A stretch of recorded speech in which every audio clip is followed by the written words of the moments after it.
Buenas noches, jovencitos. Espero se encuentren bien. Estamos, eh, pues ya iniciando lo que es la construcción de tu ensayo. Y en esta sesión número 2 quiero explicarles lo que ya vimos un poco en clases, los tipos de argumentos, pero solo voy a tocar dos, después voy a tocar otros dos y finalmente voy a tocar el último que vimos en clase. Entonces, los tipos de argumentos, para recordar, son 5.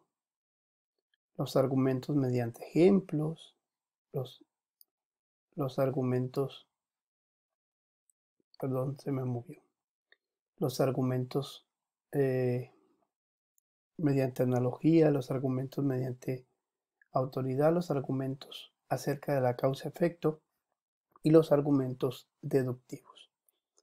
Vamos a tocar en esta sesión los argumentos mediante ejemplos y los argumentos mediante analogía. Bueno, los argumentos mediante ejemplos, pues como lo dice la palabra, redundando, se tienen que ofrecer ejemplos que puedan llevarnos a generalizar.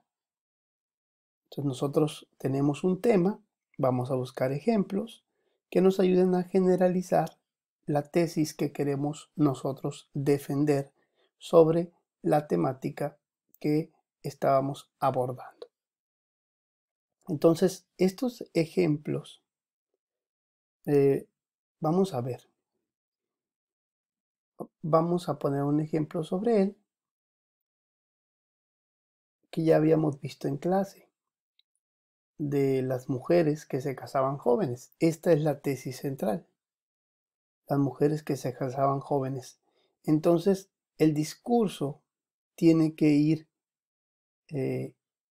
llevando a la afirmación de que las mujeres se casaban jóvenes, por lo tanto, tiene que buscar ejemplos que lo lleven a esa tesis. Entonces dice así: en épocas pasadas las mujeres se casaban muy jóvenes. Julieta, en Romeo y Julieta de Shakespeare, aún no tenía 14 años. En la Edad Media, la edad normal del matrimonio para las jóvenes judías era de 13 años. Y durante el Imperio Romano, muchas mujeres romanas contraían matrimonio a los 13 años o incluso más jóvenes. Entonces, estos argumentos generalizan este argumento se generaliza a partir de estos tres ejemplos: Julietas, las mujeres judías en la Edad Media y las mujeres romanas durante el Imperio Romano. Entonces, como estas mujeres se casaban jóvenes, la generalización es que antes, en épocas pasadas, las mujeres se casaban jóvenes. Entonces, recuerden que nosotros tenemos premisas y tenemos conclusiones. La premisa primera es: Julieta, en la obra de Shakespeare, aún no tenía 14 años. La otra premisa de muchas mujeres romanas durante el Imperio Romano estaban casadas a los 13 años o incluso más jóvenes. Y la tercera premisa es: las mujeres judías durante la Edad Media estaban casadas normalmente a los 13 años. Por lo tanto, esta es la conclusión. Muchas mujeres en épocas pasadas se casaban muy jóvenes. Como se pueden dar cuenta, los tres ejemplos llevan a la conclusión. Y eso es lo que tiene que pasar en el ensayo que ustedes están realizando. Los ejemplos que tomen, entonces tienen que ser varios. Ahorita vamos a ver las características. Tienen que llevarlos a la conclusión de la afirmación que ustedes están haciendo. Si tú, por ejemplo, tomas el tema de la inteligencia emocional, tomas el tema de la ansiedad social, tomas el tema de la violencia, etcétera, etcétera, tienes que buscar ejemplos que te lleven a afirmar.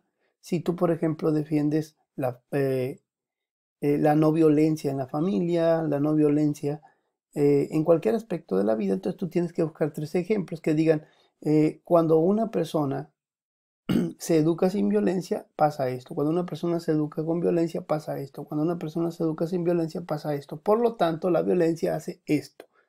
Y así tú llegas a una conclusión. Ahora, ¿qué características debe de tener cuando premisas como estas apoyan de una manera adecuada una generalización, primero hay que tener claro, se necesita más de un ejemplo para poder llegar a que sea representativo. Precisamente esa representación no nada más de de un solo sujeto o un solo caso, tienen que ser varios, que sea representativo. Si yo hablo, por ejemplo, y digo, todas las mujeres escuchan más que los hombres, por ejemplo. Entonces yo tendría que buscar las mujeres en Italia, las mujeres en España, las mujeres en África, las mujeres, y que sea representativo la mujer para poder llegar a generalizar. Luego hay que revisar la información de trasfondo porque es crucial. Porque si yo en mis argumentos, por ejemplo, no estoy tomando si la premisa es verdadera o no, eso me puede llevar a falacias. Y finalmente hay que buscar los contraejemplos. ¿Cuándo no sucede esto? Por ejemplo, si yo digo, las guerras se hacen por la búsqueda de poder. Entonces, Napoleón buscó poder, por eso hizo guerra. Eh, los romanos buscaban poder, por eso hicieron guerra. Por lo tanto, la guerra es una búsqueda de poder. Y si yo digo, ¿y qué pasó, por ejemplo, en la guerra de la Revolución Mexicana? Buscaban poder o buscaban los derechos que nos correspondían, o en la independencia, por ejemplo, también. Eh, y ahí es un contraejemplo de que no todas las guerras se hacen por la búsqueda de poder.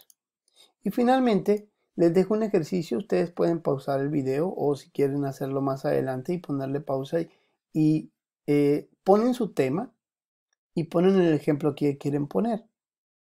Y fíjense si hay más de uno, si es representativo, qué información tiene de trasfondo y qué contraejemplos tiene. De igual manera, agarran otro ejemplo, otro y buscan que tenga estas 4 características para que ese ejemplo sea realmente verdadero, sea fiable para apoyar tu afirmación.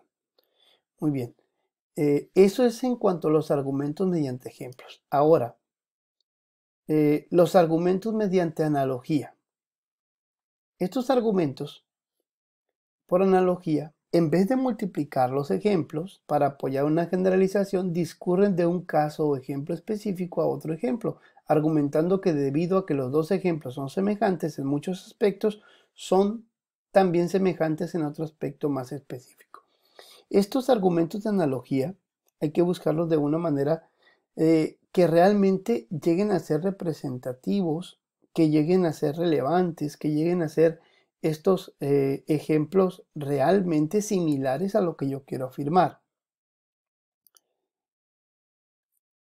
Aquí tenemos un ejemplo de un argumento mediante analogía.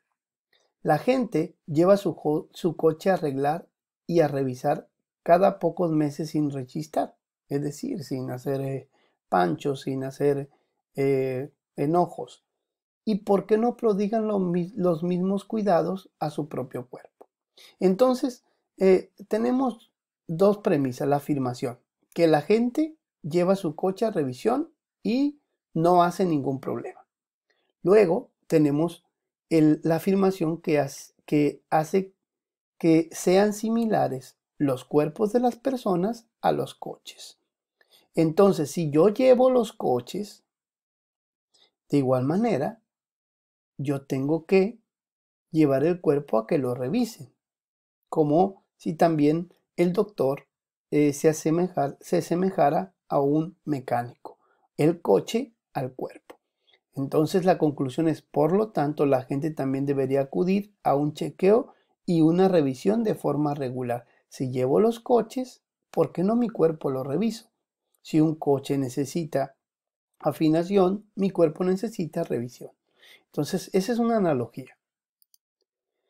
¿Qué características tiene que tener una analogía para evaluarla y que sea realmente significativa? Primero, tiene que ser una afirmación. El ejemplo tiene que afirmar que es similar a aquello a lo que yo quiero comparar. Por ejemplo, si nosotros quisiéramos comparar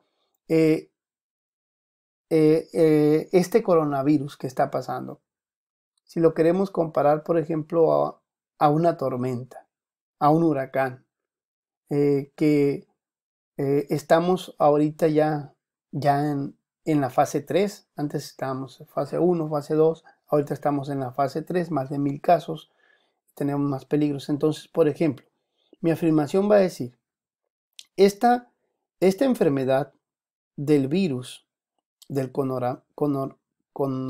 coronavirus, perdón, se me lenguó la traba, del coronavirus, es semejante a la llegada de una tormenta. Entonces es similar. ¿Por qué? Porque una tormenta te están avisando, hey, va a llegar a tal día, va a llegar a tal hora, trae tal velocidad, trae tanto porcentaje de metros cúbicos de agua. Entonces las personas, ¿qué hacen? Las personas se meten a su casa, resguardan las cosas, tapan las ventanas, no salen, están cuidando que no suba demasiado el agua porque pueden meterse a la casa. Entonces, de igual manera, el coronavirus, la pandemia del coronavirus, es similar a la llegada de una tormenta, de un huracán. Y las personas están actuando de igual manera. Están en la cuarentena, se meten a su casa, cuando llega la tormenta, también se meten a sus casas. Y tiene que ser relevante esta comparación que yo voy a hacer, porque si no perdería significado en la argumentación. Entonces, también les dejo un cuadro para que ustedes vayan analizando sus analogías. ¿Qué analogía voy a hacer y a qué realidad quiero yo compararla? ¿Con qué creo que es similar? Por ejemplo, si yo estoy hablando de la violencia, entonces, la violencia yo la voy a tomar como analogía de un coche descompuesto, un coche que no tiene escape y hace mucho ruido. Entonces, una persona que utiliza la violencia, la persona que utiliza la violencia es semejante a un coche que no tiene escape porque tiene mucho ruido. Entonces ya podemos entrar más a fondo de si tiene mucho ruido en el interior, fue abusado, también sufrió violencia cuando estaba pequeño o sufrió bullying, etcétera, etcétera. Otra analogía, por ejemplo, la analogía de una lesión en el campo de fútbol igual a un problema psicológico.